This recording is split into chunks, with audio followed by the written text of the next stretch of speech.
What's up, everybody? Thanks for joining me for yet again another video. If you are new, welcome. If you're returning, thank you. We're going to go over the fundamentals of a bench press today, and this is going to be for people who want to add bench press into their training routine as a functional way to increase the strength and size of their pushing muscles. So this is going to be for you guys. This is not for people who want to bench the maximum amount of weight at all costs, and I'm going to get into why that is and why it's more functional to bench press in the way I'm going to show you as we get into the video. So stay tuned. So first things first, we have to go over some terminology. Wherever you're doing your bench press at, they're more than likely going to have one of these things. This is a safety cage. And as the name implies, this thing is to keep you safe while doing a wide variety of different functional strength training movements. And today we're going to be using it and setting it up to be successful at your bench press. So this is the cage here. These are the swords and these are the hooks. And we want to set these up in a position that's going to be safest if worst case scenario happens. And I'm going to go over exactly what that is. So first, let's get the bar up on the hooks. These happen to be set up exactly where I already need them, but for you, it's going to be different based upon the length of your arms and the width of your chest off of the bench. So basically what we want to do is, first things first, we want to be able to unrack this bar from the hooks while only having to come up an inch or two off of the hooks. Meaning if they're way down here and I'm alone, I don't want to do a partial rep just to get them off the hooks. So the position needs to be to where you can unrack it by just pressing straight up, getting the bar centered over your chest in this position while only coming up 1 or 2 inches. So for me, this is going to be set up perfectly. Now, when I go to bench press, I want to line my eyes up directly underneath the bar.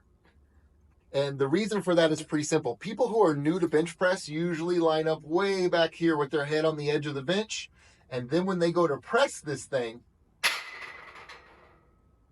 that happens. They usually run into the bottom of the hooks because they're not sure where the plane of motion is going to be since they're new to bench press. So you always line up with your eyes under the bar and the bar rolled all the way to the forward of the hooks in this position.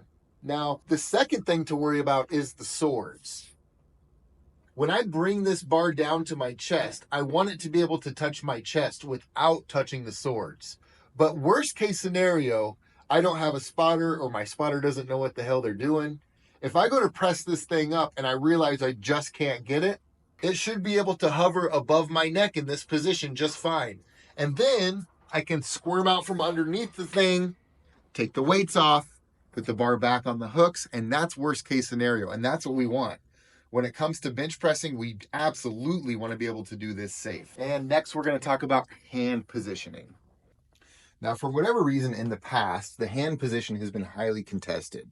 I actually think the reason is because the wider your hand position is, the more weight you're going to be able to bench in the short term. And I think the short term is the most appropriate part of that sentence to focus on, because if your hands are wide like this and you're bench pressing, this is going to create so much stress and wear and tear on your shoulders that you're likely not going to be able to bench press for years and years.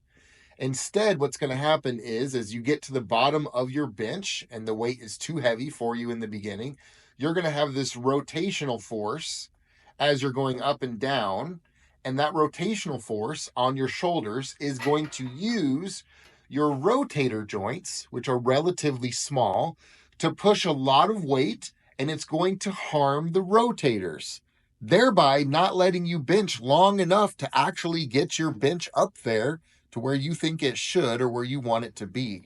Personally, I've been an advocate for a narrow hand position, and I like to see a lot of the modern instructors teaching this too. And I think it's just because over time they realized how injured people were getting from a wider bench position, and they were forced to narrow out the bench to keep people's shoulders safe.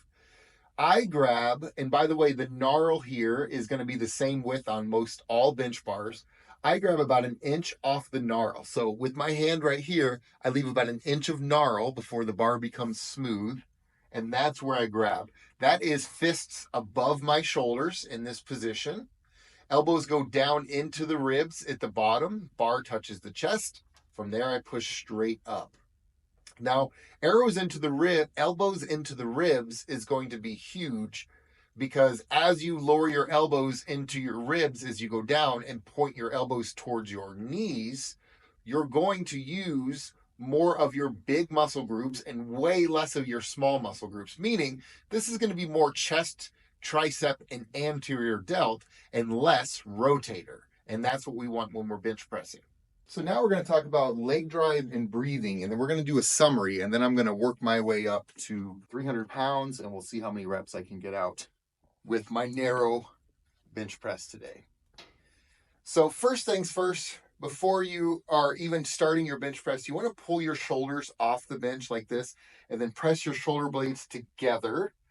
Once your shoulder blades are together and your elbows are pointing towards your knees, then from this position, I'm going to unrack the weight. From here, I'm going to do what's called a leg drive. And a leg drive is acting like I'm scooting my head this way, pushing with my legs to scoot my head. That's going to tighten the skin on my back and rotate my ribs to the upward position. I'm going to keep that leg drive, but before I press, I'm going to take a big deep breath. And I'm going to exhale and inhale only at the top.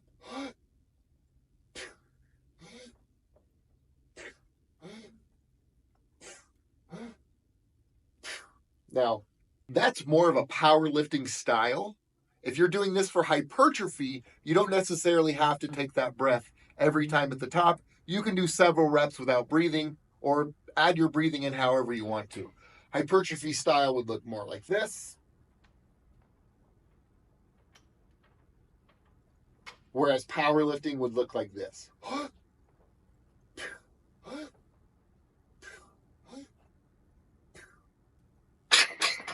The bench press is awesome because it can be used for either. You can build strength or size with the same exact movement. One thing I forgot to mention earlier is that you do want to make sure that the bar is equal on each side. See the width off of the hooks here and the width off of the hooks here. You want to make sure that that's the same, because if you line the bench up evenly on the center, which means you're lined up, and then you get under the bar, but the bar's not lined up, you're going to have more weight on one arm than on the other, which isn't going to be for a very safe bench press. So not only do you want to line the bench up, you want to line the bar up so they're both level, left and right. In summary, you want the bench in the center of the cage lined up. You want the bar rolled forward and centered on the hooks in a position to where you don't have to push up more than a few inches to get to your lockout. You want your sword set up to where the bar can touch your chest, but not your neck.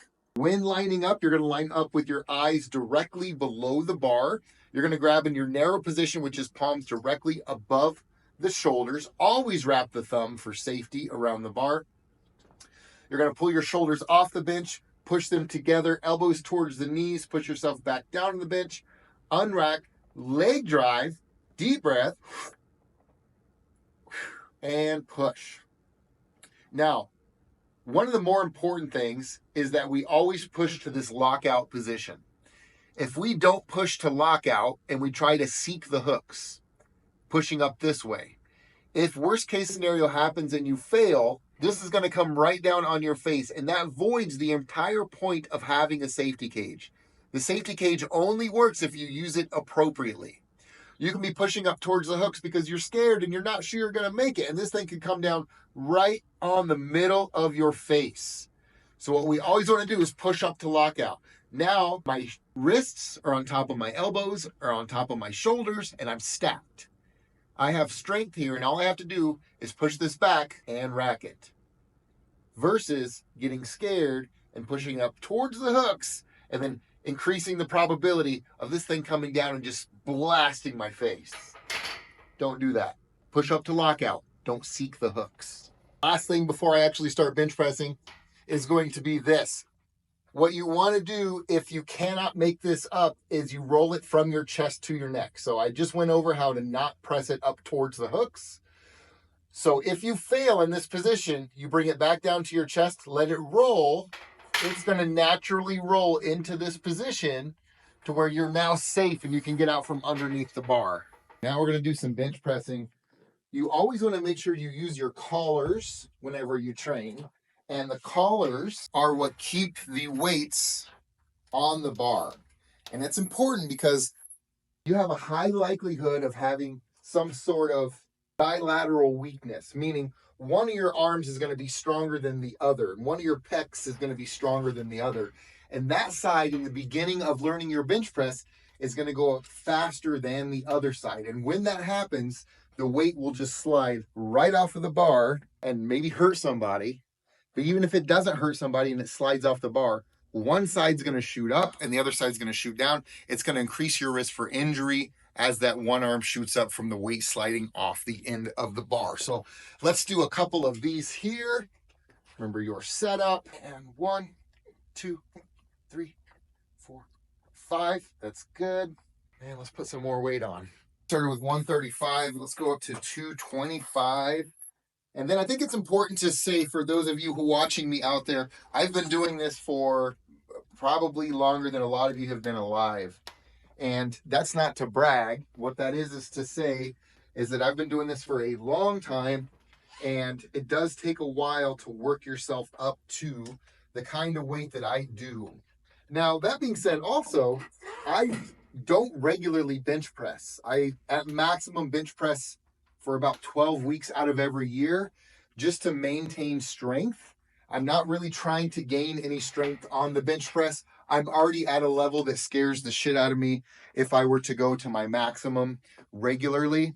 So what I try to do is just bench press enough to maintain my pushing strength and size of my chest, triceps, and anterior delts, and then I leave it alone for the rest of the year. So let's do 5 on these at 225.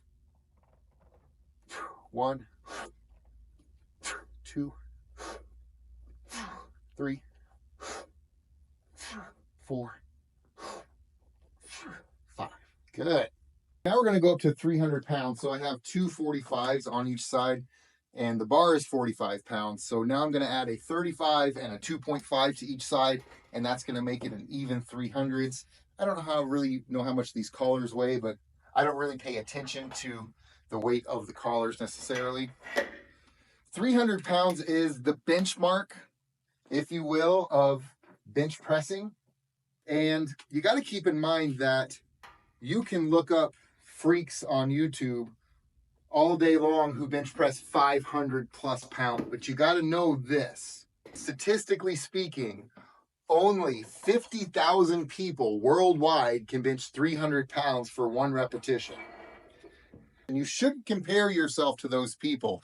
Instead, you should just do the best that you can do for you, because after all, what are you trying to do? Are you trying to compete with people, or we're trying to just do the best you can for you? So I'm going to recommend always just watching your own bobber and doing what's best for you as an individual and not comparing yourself to other people. That's never really worked for me. I just try to do the best I can for what I'm trying to achieve and let everybody else do the same.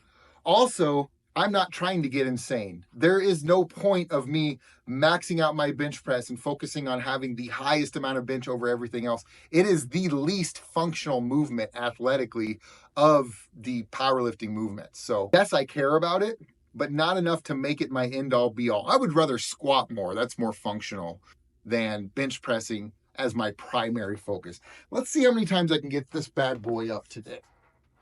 We got 300 pounds on the bar here on rack. Big deep breath, leg drive. 1, 2, 3,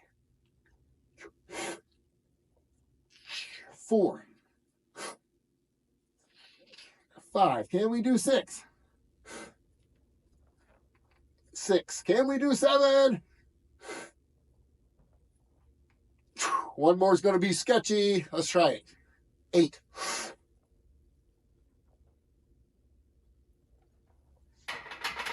Nope. But as you can see, even with 300 pounds, when you have the bench set up correctly, it is going to save you. And that is the worst case scenario, which is pretty awesome for those of us who train alone regularly. Well, thank you guys so much for learning how to bench press with me today. One thing to keep in mind is that if you are in a big box gym, people are likely to correct your hand position to a wider stance. And I know when I was learning how to narrow bench press back in the day, people would always try to correct my hand position, but I just kept advancing in my bench and they just kept getting injured. And that's kind of how it goes. If you have a wide bench press, your shoulders are likely never going to feel healthy. You're always going to have some sharp stabbing pain or numbness and tingling in your fingers and irritation if you try to do anything overhead. And it's just not worth it. You want to develop a narrow stance with your bench press position and keep your shoulders healthy long term. If you like the video, make sure you like the video, subscribe to the channel, share this with anybody who you think might benefit from it, and I'll see you guys next time.